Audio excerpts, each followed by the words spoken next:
cargo left behind. The winds of the dead moon howled against Milo Rain's suit as he stepped off the Wayfinder, his aging courier ship groaning in protest at another rough landing. The place had once been a bustling Zalari science colony. Now it was just another husk, abandoned after the Unity War tore through this quadrant. Buildings half collapsed, consoles flickering weakly, dust hanging in the air like forgotten memories. Milo had one job: deliver encrypted data chips to a remaining survey beacon and pick up salvageable tech. In and out, no detours, but the sound stopped him. A chirp, then a gurgle. He froze, slowly turning his head. There it was again, a faint, high-pitched squeal. He followed it, boots crunching through broken metal and glass, until he reached a half-buried structure. The blast door was warped, but a service hatch remained intact. A flick of his multi-tool, and the lock clicked open. Inside, the air was musty but breathable. Emergency lights glowed dull red. And there they were. Nestled between overturned crates and a shattered incubator dome were 4 tiny creatures, babies. The first, a translucent gelatinous orb, pulsed weakly, barely clinging to its pinkish hue. The second, a quadruped covered in soft green fur, whimpered as its 2 thin limbs twitched. A third, insectoid, clutched at its curled carapace as if trying to shield itself. The fourth, a wide-eyed, violet-skinned psionic infant, watched him in silence, its gaze unervingly aware. Milo stepped closer, careful not to frighten them. A cracked console beside them flickered to life at his touch. A log entry began playing in a monotone alien voice. Non-viable offspring of hybrid refuge pairs. Not genetically essential. Classified as surplus biological matter. Evacuation denied. Disposal protocol initiated in 6 cycles. Milo stared at the screen, ball rising in his throat. They were left to die, he muttered. His comm crackled. Sarah here. Drone incineration units en route. ETA, 6 hours. He looked back at the babies. They looked at him. He wasn't a soldier. He wasn't a diplomat. He was a courier. He delivered things people didn't want to carry themselves. The galaxy was full of cruelty he had long since learned to ignore. But this? He crouched down. The green-furred one crawled feebly toward him and nudged his hand. Its warmth startled him. It didn't know what he was. It just wanted comfort. Damn it, he whispered. He hit his comm. Sarah, prep quarantine bay. We got passengers. Warning, unauthorized biological intake. This action may violate. I said prep it. He gathered the gelatinous one gently into a salvage crate padded with his coat. The others followed one by one. The psionic infant brushed his arm, and a faint thought echoed in his mind. Safe? He swallowed hard.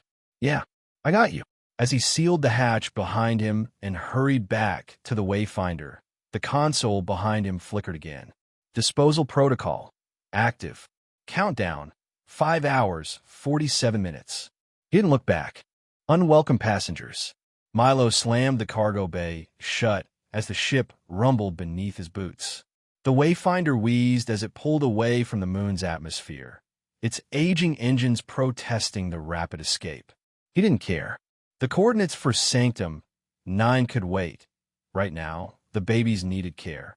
Sarah, he said, panting, seal the quarantine bay.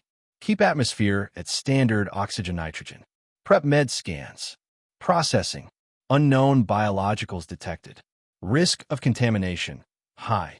I don't care about the risk, Milo snapped, setting the fuzzy green quadruped on a blanket. I care about keeping them alive. The insectoid hissed weakly in the corner, limbs tucked in defensively. The gelatinous orb pulsed at random, its color flickering from pink to a sickly gray. The psionic baby sat still, its enormous eyes fixed on him, watching without blinking. Its presence felt like a quiet hum in the back of his skull. He rummaged through the emergency medkit. Nothing suitable. He cursed under his breath. These weren't just alien babies. They were from 4 different species, each likely needing entirely different environments, nutrients, care protocols. Sarah, scan them for vitals. Give me anything. A moment later, her voice returned. Preliminary bioscans complete. All 4 subjects are malnourished. 2 require thermal regulation. 1 is entering metabolic shutdown. 1 is psionic sensitive. You are not equipped for neonatal Xenocare. Helpful, he muttered. You think I don't know that? He pulled off his jacket, wrapping it around the gelatinous one, using the ship's emergency heating pads to cradle it. It quivered, then stabilized. Small progress. The fuzzy quadruped pawed at his leg with a frail chirp. He tore open a ration pack and offered a drop of protein gel. The creature sniffed, licked, then whined. Too strong, he said aloud. They're babies, not tanks. He sat back, exhausted. The smell of coolant and the faint beep of life support surrounded him. This ship had never carried anything more precious than sealed cargo. Now it cradled lives too delicate for this harsh galaxy. His hand reached unconsciously for the locket at his neck. He opened it. Inside, a small hollow image flickered, a human child, laughing, eyes bright. He swallowed. Her name had been Ellie. She died 5 years ago, left behind during a corporate evacuation. One shuttle, too many bodies, and her lungs couldn't handle the toxic atmosphere. Milo had arrived minutes too late. He never forgave himself. He never forgave them. Now here he was, haunted, half-broken, and nursing 4 alien infants that no one wanted. The psionic child reached out and touched his knee. A whisper brushed his mind. Not words, just feeling. Safety, warmth, trust. And then, unexpectedly, it mimicked his voice. Duh. Milo froze. He looked at the others, now curled together under blankets, slowly breathing in unison. His voice cracked. Not your duh. Just a courier. But something inside him stirred, something long buried. Maybe he wasn't just a courier anymore. Maybe he was something more. A courier's code. The NAV screen blinked red. Warning: Port Durnek denies docking clearance. Reason: biological hazard on board. Milo slammed his fist against the console. That's the 3rd station this week. Behind him, the soft rustling of blankets reminded him of his tiny passengers. The green quadruped, the one he'd started calling Whistle, let out a squeaky whine. The insectoid, now named Scrit, clicked its limbs in restless agitation. The gelatinous orb, Bloop, shifted from soft blue to faint purple, a sign Milo had learned meant nervous. The psionic infant, who still hadn't earned a name, sat silently, head tilted, watching him, observing everything, feeling everything. Sarah, Milo said, voice low, recalculate our route. I don't care how far. Find me somewhere they won't be incinerated for existing. Calculating nearest viable refuge. Sanctum 9. Human Alien Research Colony. Status: neutral. Approach risk: moderate. Plot it. The ship rumbled as it adjusted course. Fuel was running low. Supplies too. And there were whispers now, chatter on the pirate bands. Rumors of a human courier with valuable alien specimens. Collectors were already circling. He turned to the small makeshift nursery in the hold. Blankets, heating pads, empty ration packs, and a hollowed-out crate lined with insulation. It was barely a crib, but the kids, his kids now, and everything but name, were alive. Then Bloop gave a faint gurgle. Milo's eyes shot open. The orb quivered, turning translucent gray. The temperature in its core dropped. Sarah, emergency scan. Bloop's energy levels critical. Immediate thermal and nutrient intervention required.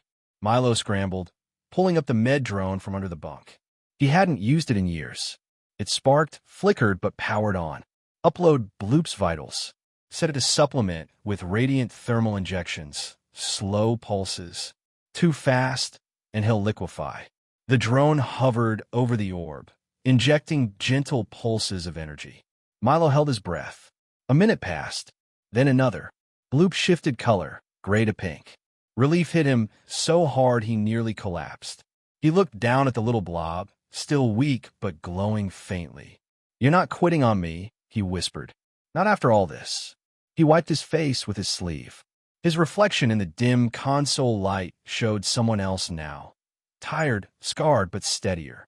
Like he'd found something worth fighting for again. He sat beside the sleeping group. Scrit curled its limbs around Whistle protectively. Bloop nestled close. The The psionic infant sat beside him, hand on his shoulder. In his mind came not just feeling this time, but images, a forest, laughter, children, alien and human alike, running together in grass. His breath caught. Was that you showing me? The child didn't answer with words, just a warm pulse of light in his thoughts. Hope. Milo looked to the stars ahead. Pirates, starvation, bureaucrats. Didn't matter. He was a courier, and couriers didn't abandon their cargo. A place for them. Sanctum. 9 floated like a dream in the nebula haze. Half-organic towers spiraling above misty forests, ringed by solar arrays and gentle blue atmosphere. As the Wayfinder approached, Milo's pulse hammered. Courier vessel. A voice crackled through the comms. You are entering neutral research space. State your cargo. He took a breath. I've got 4 non-classified, non-registered minors. Orphans. Xenobiological. Needs sanctuary. They're sick but stable. I'm not leaving them. A long pause. Then, permission granted. Docking Bay 3. Biocontainment team standing by. He exhaled, tension draining for the first time in days. The doors to the bay hissed open as Milo stepped out, carrying Bloop in his arms and leading the others gently. Whistle trotted beside him, sniffing curiously. Skrit clung tightly to his jacket. The psionic infant kept a steady grip on his hand. A small team of humans and aliens in gentle yellow exosuits approached, not with weapons, but scanners and cradles. A Zalari researcher leaned down, eyes wide. By the stars, how long have they been without proper care? Too long, Milo said. But I got them here. The team moved quickly, checking vitals, offering warmth and nourishment. One researcher reached for the psionic child, but it backed away, clinging to Milo. It trusts you, the scientist noted, surprised.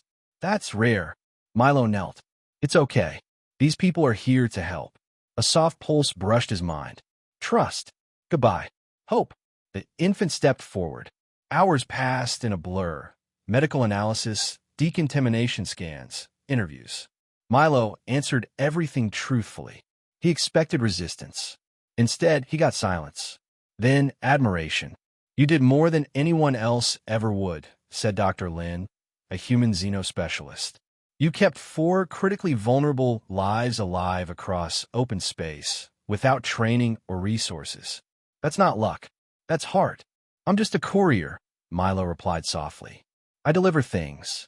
No, Lin said. You carried something no one else wanted to. That makes you a guardian. Milo stood in the observation dome, watching through the glass as the babies rested in warm enclosures. Whistle snored softly, Skrit nested in a corner, Bloop floated gently, colors calm. The psionic one sat upright, eyes glowing faintly as it watched him. Dr. Lin joined him. We'd like to name the creche after you, for what you've done. He blinked. That's not necessary. She smiled. We already filed it. Rain's Refuge. He stared out the window a long moment. They're safe now, he murmured. That's all I needed. He turned to go. His ship waited. There were still worlds to cross, deliveries to make. He wasn't made for staying. At the threshold, the psionic child reached out mentally one last time. A goodbye. Then an image, stars, open and bright. A future full of life. Milo smiled. Keep dreaming, kid. And with that, the Wayfinder lifted off, just a courier, vanishing into the stars, having delivered his most precious cargo.